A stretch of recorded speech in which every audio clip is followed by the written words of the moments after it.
señoras. Hola, buenas. A Daniela y Solina, buenas. Hola, buenas. También está Francisco José Novo. Un saludo. Boa noite, desde Lugo, Galicia. Hola, buenas. Saludes, señoras. ¿Quién hace caso a esos tarados? O sea, ¿por qué impedir? Interesante ese punto. Yo quería pasar ahora a otro punto contigo antes de darle el turno de pregunta a Pablo. Y es el tema de que te he escuchado decir que te gustaría debatir con católicos y que no tienes, porque mucho de lo que ha hecho la leyenda negra es hacernos creer, porque yo creí en una época en la leyenda negra anticomunista también, de que el comunismo se trata de quemar curas e iglesias, ¿no? Entonces, como oírte decir que tienes como un cierto grado de entendimiento y tolerancia para con la cuestión religiosa, sorprende a mucha gente. Me gustaría que nos hables un poquito de eso y ya después le doy el turno a Pablo para que... Hombre, yo puedo debatir creo que con casi cualquier persona. O sea, si me pones a debatir con un musulmán o con un protestante, yo debato igual. La cuestión es que yo considero que el catolicismo es, digamos, en sentido mundano, es la religión más racional de todas las que existen. Precisamente porque es la religión que de una manera más sólida, más fuerte, ha asumido el legado de la conjunción de filosofía griega más derecho romano. Y aparte que las relaciones sociales comunitarias que las sociedades católicas han establecido históricamente no son equiparables a las relaciones sociales de las sociedades protestantes o de las relaciones sociales de las sociedades donde ha imperado el cristianismo ortodoxo o el islam o el budismo. No estoy diciendo ni que sean mejores ni peores, pero sí es cierto que es una idea de comunidad donde es, digamos que nadie es más que nadie y eso tiene un fulcro comunitarista muy fuerte. Y creo que los propios católicos se dan cuenta de ello. O sea, yo creo que esto ya lo lanzo como pregunta, que gente tanto católica como no católica que sea asiduo a tu canal de YouTube o que esté viendo esto, tendrá que planteárselo. ¿Cuáles son los motivos por los cuales el catolicismo tiene tantas dificultades para casar con la modernidad?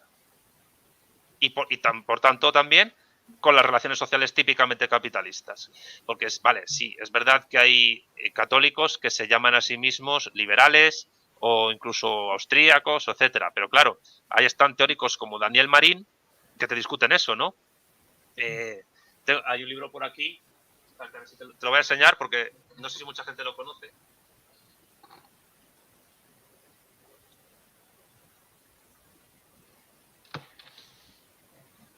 Mira, este libro es tremendamente interesante, de Daniel Marín. Yo lo recomiendo a todos los lectores y a toda la gente que ve tu canal. Se llama Destapando el liberalismo, la escuela austríaca no nació en Salamanca.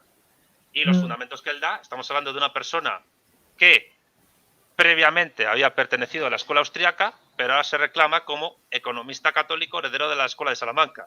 Podrán discutirse sus fundamentos teóricos respecto a lo que defiende, pero lo que sí es verdad es que cada vez hay más oposición dentro del propio campo católico a identificar los fundamentos de escuelas liberales o llamadas neoliberales o anarcoindividualistas con los planteamientos propios de la escolástica de la escuela de Salamanca.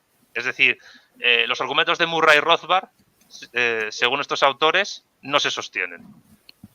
El caso es que el catolicismo ha tenido muchas dificultades para encajar con el mundo moderno hasta el punto que fíjate, muchas izquierdas indefinidas, pero también muchos movimientos, no voy a decir postcapitalistas como el marxismo, porque el marxismo no es anticapitalista, es postcapitalista. Pero, por ejemplo, muchos movimientos anticapitalistas a derecha o a izquierda del siglo XX y actualmente han asumido, sin saberlo, un concepto que es el de justicia social, que es católico. El concepto de justicia social lo genera por primera vez un jesuita, un cardenal jesuita italiano, Luigi Taparelli, en el año 1844, y luego se convierte en uno de los elementos fundamentales de la construcción teórica de la doctrina social de la Iglesia, que en cierto momento lo que trata es de tratar de armonizar un hecho innegable y que no pueden hacer nada contra él, que es el capitalismo y la revolución industrial, con la protección de los pobres y que no se queden atrás. Y de ahí la idea de justicia social. Mucha gente está defendiendo ideas que son clericales. Bueno, siempre insiste mucho en esto, ¿no? Sin saberlo. Entonces, a mí lo que me interesa, y sobre todo en la plataforma iberófona, los países hispanoparlantes y lusoparlantes que comparten un núcleo civilizatorio igual, que es el Reino de Asturias y el Reino de León, en la Edad Media, tienen algo en común con nosotros los marxistas, con los materialistas, en tanto que frente a terceros tenemos una idea de comunidad muy similar, prácticamente parecida, y que incluso esa idea de comunidad es compatible con el final de las relaciones sociales de clase, típicamente capitalistas, para llegar a otras, en las cuales no se descarta que siga existiendo el trabajo, pero que puede que esa forma en que el trabajo se desarrolla no sea en absoluto igual a la actualidad. Es decir, si el católico tiene dificultad para insertar su fe en el mundo moderno, y de ahí también las crisis de fe y la caída de fieles en el catolicismo que está ocurriendo en el mundo desarrollado, es porque, y también esto explica, yo creo, el Concilio Vaticano II, es porque estamos hablando de una institución que surgió en un mundo en el cual las relaciones sociales basadas en el capital, en la mercancía, eran impensables. Eran algo que no podía pensarse como posible. Y sin embargo, esas relaciones sociales basadas en el capital, en la mercancía, en el valor y en el plusvalor, han desbordado completamente a la Iglesia Católica y han posibilitado un mundo tecnocientífico donde ella ha tenido que recular en posiciones dogmáticas y teológicas para poder adecuarse, porque no le ha quedado más remedio. A otras religiones les da exactamente igual eso, porque les resulta más fácil adaptarse al capitalismo porque su fe se convierte en mercancía.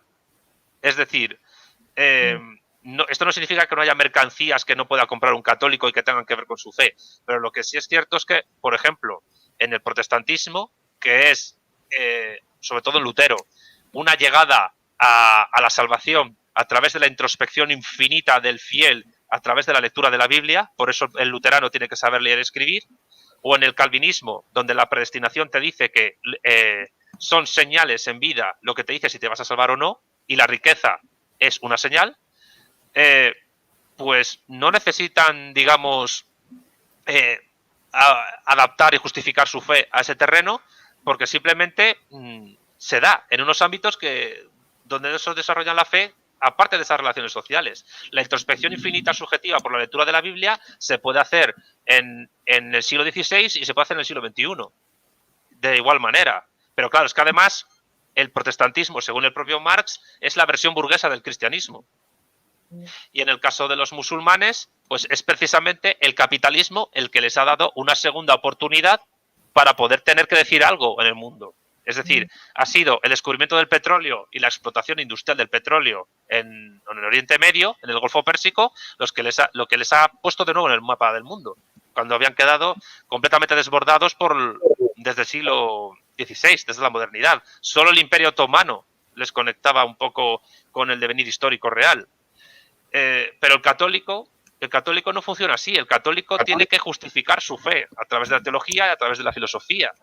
Y le cuesta mucho más encajar con un mundo donde la cosa está personificada y las relaciones personales se han cosificado. El fetichismo de la mercancía. ¿Por qué? Porque esa cosificación de las relaciones personales son totalmente incompatibles con la idea de comunidad del catolicismo.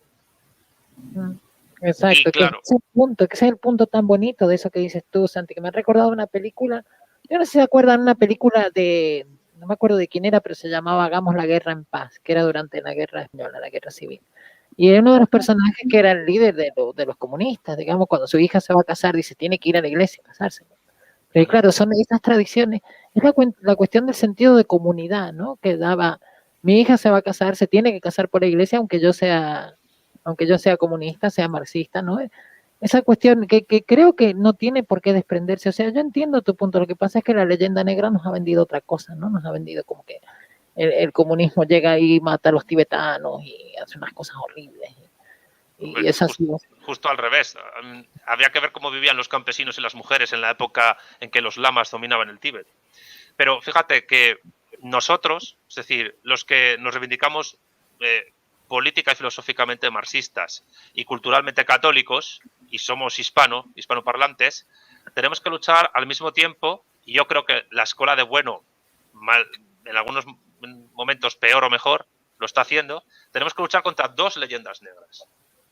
Una es la leyenda negra antiespañola y por tanto antihispana, que es una leyenda negra que, aunque teóricamente se ha refutado en la academia, se ha refutado historiográficamente, a nivel popular no se ha eliminado y sigue siendo hegemónica, entre otras cosas porque la superestructura ideológica de las repúblicas hispanoamericanas, y no solo hispanoamericanas, necesita de la leyenda negra para justificar el poder de clase que se da en esas repúblicas independientes. Y al mismo tiempo, la leyenda negra anticomunista todavía no ha empezado a ser masivamente refutada a nivel académico y es muy popular a nivel social. Es decir, decir 100 millones de muertos es un número redondo y claro, impacta. Y entonces en cualquier discusión, cuando ya te dicen 100 millones de muertos, ya te están tratando de bloquear. Es como en una discusión con una persona progresista en España hablar de Franco. Te dice Franco, surge el francomodín, como se llama en España, y entonces el debate ya no es viable, ya no es posible. Yo tuve un debate hace poco con un economista socialliberal sobre esta cuestión y los dos coincidimos en que en vez de hablar de leyenda negra anticapitalista o leyenda negra anticomunista, lo que hay que hacer, a mi juicio, desde un punto de vista historiográfico, no hablo a nivel popular, es analizar caso por caso, sociedad por sociedad, a ver qué han hecho y cómo lo han hecho.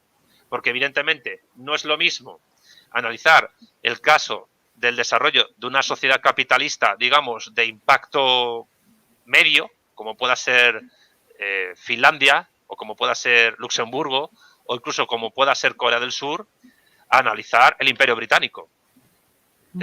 Sin el Imperio Británico no se puede entender el capitalismo, pero evidentemente para implantar el modo de producción capitalista, el Imperio Británico tuvo que meterse en una cantidad tan ingente de conflictos bélicos en siglo y medio, 2 siglos, que es muy difícil de compatibilizar. Y todavía no existe un libro que analice de manera seria todo lo que hizo el Imperio Británico para asegurar su poder.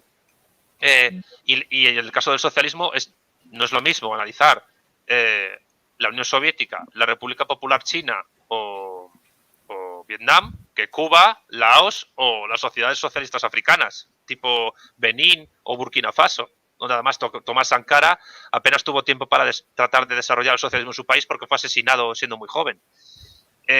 Entonces, son dos leyendas negras que hay que combatir porque son básicamente ideología.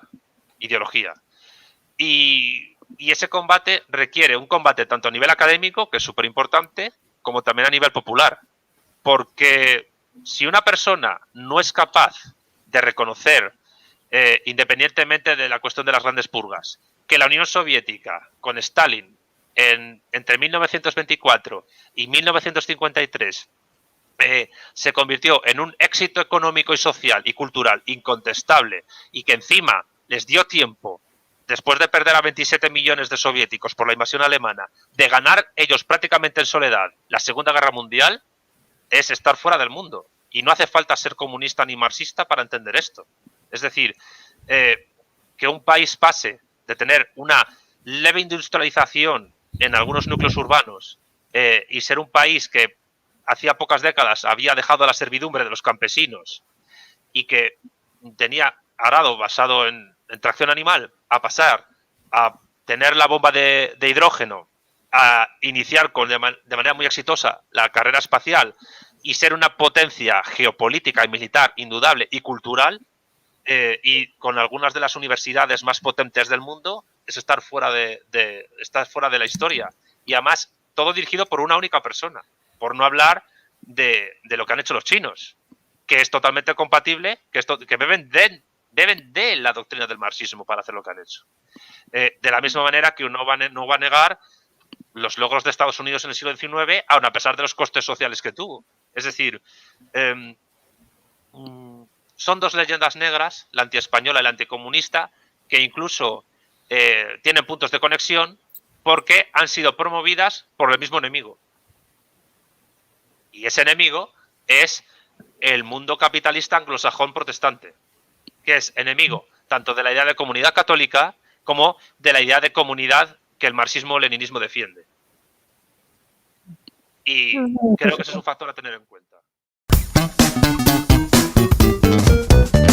Hola, buenas. Saludes, señoros. Hola, buenas. A Daniela y Solina, buenas. Hola, buenas. También está Francisco José Novo, un saludo. Boa noite desde Lugo, Galicia. Hola, buenas. Saludes, señoros. ¿Quién hace caso a sus tarados? O sea, ¿por qué impedir?